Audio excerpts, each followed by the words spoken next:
Убакыт өттү, анда жаш бала элем маркум устазыбыз шейх Чубак ажыга жолуктум. Саламдашып сүрөткө түшүп алсам болобу деп сурасам, мени менен сүрөткө түшүп башыма колун коюп дуа кылды эле. Ошол кайсы дуа экенин, мааниси эмнеде экенин билсеңиз, түшүндүрүп берсеңиз, ошол дуанын мааниси мени ошол күндөн бери ойлондуруп келет. Чоң рахмат, Аллах разы болсун дейт. Ооба, устаз раматтылык асыл Залкар Чубак устазыбыз ал дуаны мага үйрөткөн шакирттерине жалпы. Ошол дуаны могу бейиштик үй бүлөгө 5 хадистин акырында дуа кылып ошол жерге дагы кошконум бар.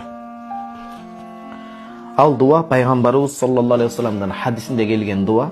Кызыгы Саид Багдаш устазыбыз айтат, Чубак устазыбыздын да устазы болуп кетет, чоң ата устазыбыз Шейх Мухаммад Ауама хафизахулла, Аллах өмүрүнө береке берсин. Мухаммад Ауам устазы ушул дуаны 30 жылдан ашык издеген дейт.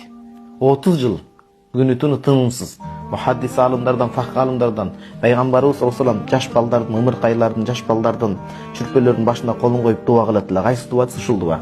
Бул дуаны имам Жалалуттин Суюти Жамиъ Сагирде, имам Абу Нуайм Асбахани Тарих китебинде алып келген.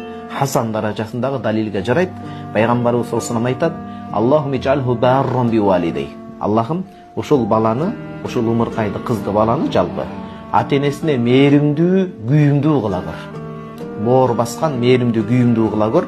Рошидан акыл эстүү жана жөндөмдүү кылагыр. Баланын акылын сураган бул жакшы нерсе. Ва анбиту фил ислами набатан хасанан, исламда тарбиясын тырмактайынан башынан мыкты кыл. Тарбиялуу, элге жерге эмгегин сиңире турган кыл деп. Буяка ошол окулушун жазып, маанисин да жазган мынакей. О Аллахым, жаңы төрөлгөн ушул умуркайды же ушул баланы же кызды ата-энесине күйүмдүү, акыл эстүү жана таква кылып, исламда тарбиясын мыкты кыл деп. Бул ошол дуа бир туганым.